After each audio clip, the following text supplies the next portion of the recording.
Morning, friends. Hope this all finds you healthy, happy, positive, and crushing whatever it is you're trying to get done today. A little bit of a different one today. I got a couple of comments and was knocked out by them, actually.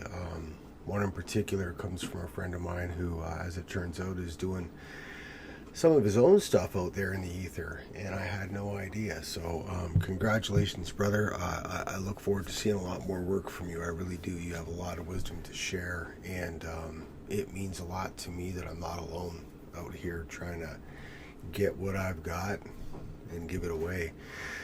Please keep going, because I've only had a chance to check out the one so far, but by the end of the week, I'll have everything you've done knocked out. I'm going to tell you that right now.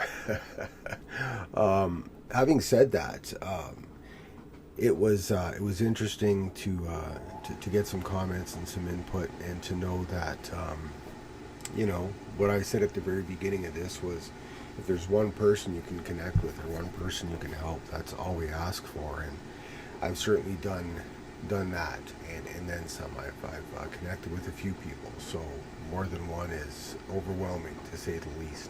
I was a little stuck today and didn't really know what I wanted to talk about or what I was going to get to. As I've said in the past, I want to attack the steps, and I'd like to do a series in that regard. But I'd like to do that correctly, because I want to hit the 12 steps. I want to hit the 12 traditions. I might want to touch on the 12 concepts and kind of bring this thing full circle, if you will. And I want to do it correctly. I want to do it appropriately. And it means a lot to me to do that. So not something I'm prepared to jump right into. And for the time being, I'm just going to kind of plug away and see how I can make this a little bit better and a little bit more palatable for myself, and hopefully for you too. That noted, my 12 and 12, or my 24-hour day book, really hit home for me today, because it speaks, I should say, about something that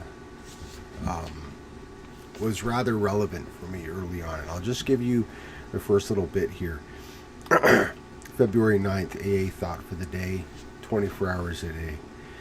In the past, we kept right on drinking in spite of all the trouble we got into.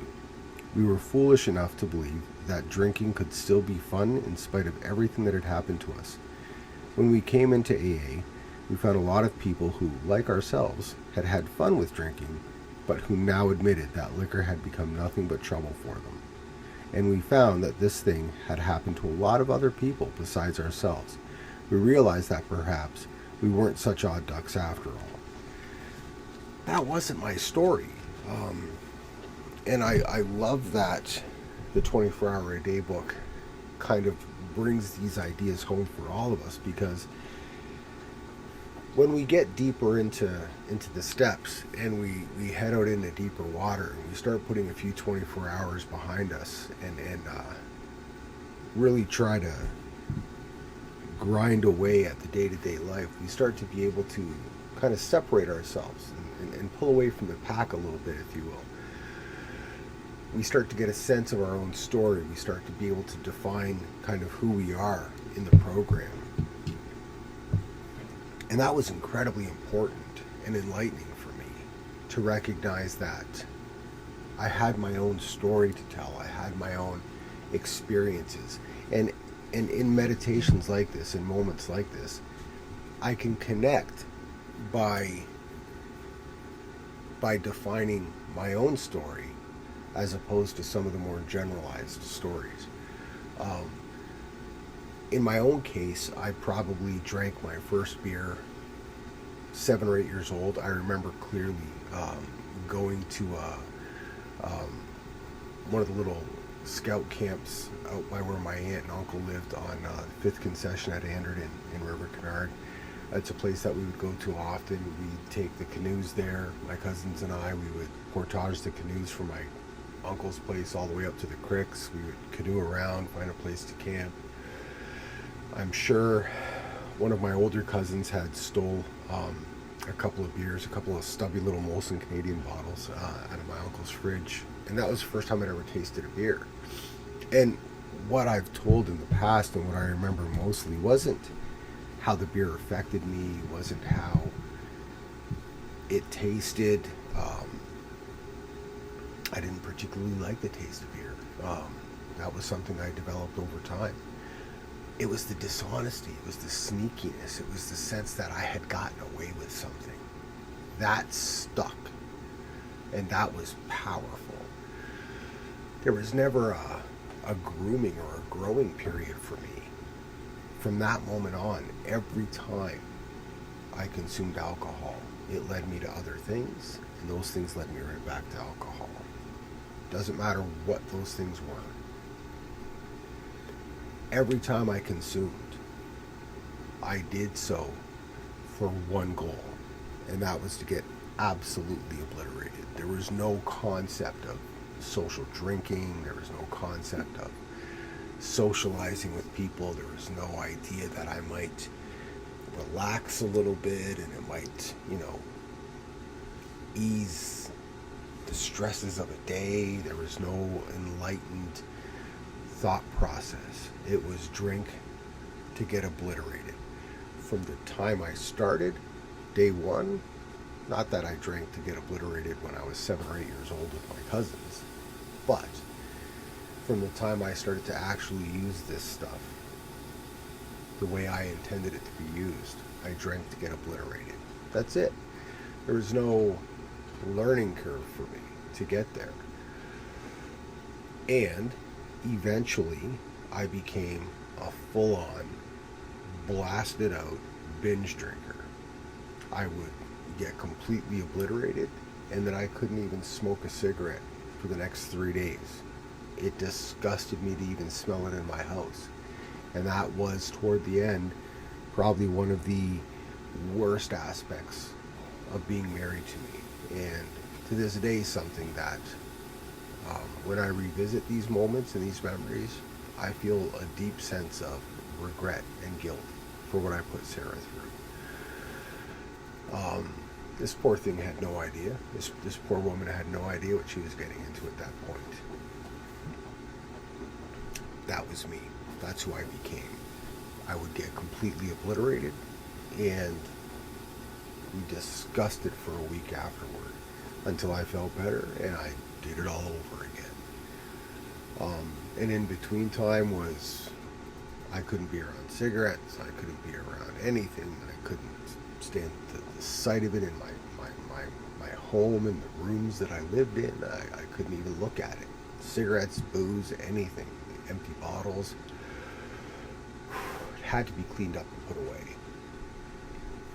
In the closed cave of my little world, out to the rest of the world, I played the part of, evolved, better person. If we were called upon to go to the rectory for the church community we belonged to, all of the outside appearances had to be perfect. We were just this perfect, healthy, little, happy, young couple raising a family. It was a nightmare, and I put Sarah through hell in those years. So once I got to Alcoholics Anonymous, I certainly recognized those broken behaviors in myself. And I was able to eventually kind of, as I said, not in a bad way, pull away from the pack, kind of recognize the individuality of my story and who I was.